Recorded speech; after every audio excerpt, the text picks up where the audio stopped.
ಘಟನೆ ರಾಜ್ಯ ಸರ್ಕಾರಕ್ಕೆ ಒಂದು ರೀತಿ ಮುಜುಗರ. ಯಾಕೆಂದರೆ ಅಧಿಕಾರಿಗಳ ತಲೆದಂಡ ಪರಿಸ್ಥಿತಿ ನಿಭಾಯಿಸಲು ಅದು ಆಗಬಾರ್ದು. ಭಾಳ ಸಣ್ಣ ಘಟನೆ ಅದು, ಆಗಬಾರ್ದಿತ್ತು. ನೋಡೋಣ, ತನಿಖೆ ಮಾಡ್ತಿದ್ದಾರೆ ಪೊಲೀಸರು. ಮಾಡಿದ್ಮೇಲೆ ನೋಡೋಣ, ತಪ್ಪಿಸ್ತಾರೆ ಯಾರು ಅಂತಾರೆ ಕ್ರಮ ಕೈಗೊಳ್ತಾರೆ.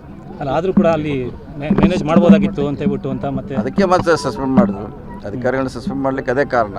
ಮ್ಯಾನೇಜ್ ಮಾಡಬೋದಿತ್ತು, ಅವ್ರು ಸರಿಯಾಗಿ ಮಾಡಲಾರ್ಕೆ ಇದು ದೊಡ್ಡ ಅನಾಹುತ. ಅಲ್ಲ, ಆದರೂ ಕೂಡ ವೈಯಕ್ತಿಕವಾಗಿ ತೊಗೊಂಡು ಈ ಮಟ್ಟಕ್ಕೆ ಹೋಗೋಷ್ಟು ಮಟ್ಟಿಗೆ ಒಂದು ಬೆಳೆದಿದೆ ಅಂದರೆ ಅದು ಏನು ಮಾಡಲಿಕ್ಕಾಗಲ್ಲ. ಒಂದು ಸರಿ ಹಿಂಗೆ ಆಗುತ್ತೆ. ಆದರೂ ಕೂಡ ಪೊಲೀಸರು ನಿಯಂತ್ರಣ ಮಾಡಿದ್ದಾರೆ. ಈಗೇನಂತ ಅಲ್ಲಿ ವಾತಾವರಣ ತಿಳಿಯಾಗಿದೆ, ಅದು ನೋಡೋಣ. ಈಗ ಬಿಜೆಪಿಯವ್ರದ್ದು ಆರೋಪ ಅಂದರೆ ದ್ವೇಷ ಭಾಷಣದ ಕಾಯ್ದೆ ಜಾರಿಗೆ ತರ್ತಾ ಇಲ್ಲ. ಈಗ ದ್ವೇಷ ಭಾಷಣನೇ ಮಾಡ್ಕೊಂಡು ಹೊರಟಿದ್ದಾರೆ ನಿಮ್ಮ ಶಾಸಕರೇ. ನೋಡೋದಕ್ಕಂತ ಹೇಳಿದ್ರೆ ಪೊಲೀಸರು ಅದಕ್ಕೆ ಆ್ಯಕ್ಟ್ ಮಾಡಬೇಕು. ಪೊಲೀಸ್ ಕೈಲಿದೆ ಅಂತ ಹೇಳಿದ್ರೆ ಪೊಲೀಸರು ತನಿಖೆ ಮಾಡಲಿ, ಯಾರು ತಪ್ಪಿಸ್ರಂತ ಬಂದ್ಮೇಲೆ ನೋಡೋಣ. ಸರ್, EVM ಬಗ್ಗೆ ಏನು ಕೇಳಿ ಬರ್ತಾ ಇತ್ತು, ಅದು ಒಂದು ವ್ಯತಿರಿಕ್ತವಾಗಿ ಒಂದು ಪರಿಣಾಮ, ಒಂದು ಫಲಿತಾಂಶ ತಿರುಗುಬಾಣ ಆಗ್ತಾ ಇದೆ. ಯಾಕೆಂದರೆ ಅದು BJP ಹೇಳ್ತಾ ಇರೋದೇ, ಕಾಂಗ್ರೆಸ್ನವ್ರು ಏನು ಹೇಳ್ತಾ ಇರೋದಕ್ಕೆ ಸಪೋರ್ಟ್ ಇಲ್ಲ. ನೋಡಿ, ಭಾಳ ಮಂದಿಗೆ ಅದ್ರ ಬಗ್ಗೆ ಕಲ್ಪನೆ ಇಲ್ಲ.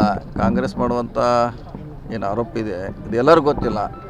ಅದು ಗೊತ್ತಾದ ಮೇಲೆ ಅದ್ರ ಬಗ್ಗೆ ಅವರು ಕೂಡ ನಮ್ಮ ಪರವಾಗಿ ಬರ್ತಾರೆ ಅಂತ ತಿಳಿಸುವಂಥ ಪ್ರಯತ್ನ ಆಗಬೇಕು ನಮ್ಮ ಪಕ್ಷದ.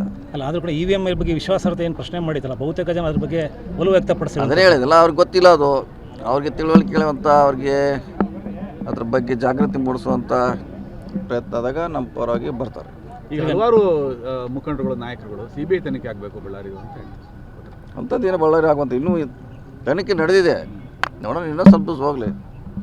ನಂತರ ಅದ್ರ ಬಗ್ಗೆ ಸರ್ಕಾರ ಈಗಾಗಲೇ CODಗೆ ಕೊಡ್ತಾ ಇದೆ. ಕೊಟ್ಟ ಮ್ಯಾಗೆ ಅದರ ಪರಿಣಾಮ ನೋಡಿದ್ಮ್ಯಾಗ ಮುಂದೆ ಅದ್ರ ಬಗ್ಗೆ ತೀರ್ಮಾನ ಸರ್ಕಾರ ಮಾಡುತ್ತೆ.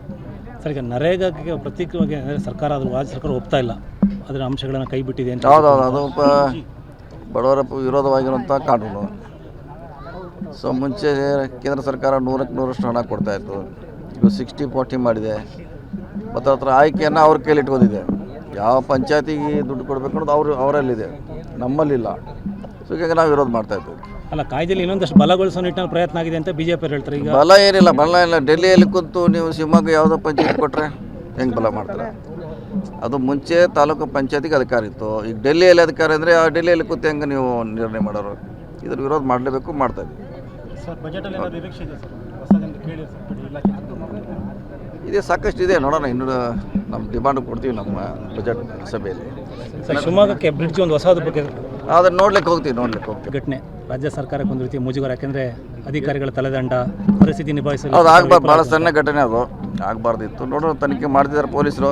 ಮಾಡಿದ್ಮೇಲೆ ನೋಡೋಣ, ತಪ್ಪಿಸ್ತಾರೆ ಯಾರು ಅಂತಾರೆ ಕ್ರಮ ಕೈಗೊಳ್ತಾರೆ. ಅಲ್ಲ, ಆದರೂ ಕೂಡ ಅಲ್ಲಿ ಮ್ಯಾನೇಜ್ ಮಾಡ್ಬೋದಾಗಿತ್ತು ಅಂತ ಹೇಳ್ಬಿಟ್ಟು ಅಂತ ಮತ್ತೆ ಅದಕ್ಕೆ ಮತ್ತೆ ಸಸ್ಪೆಂಡ್ ಮಾಡಿದ್ರು. ಅಧಿಕಾರಿಗಳನ್ನ ಸಸ್ಪೆಂಡ್ ಮಾಡಲಿಕ್ಕೆ ಅದೇ ಕಾರಣ.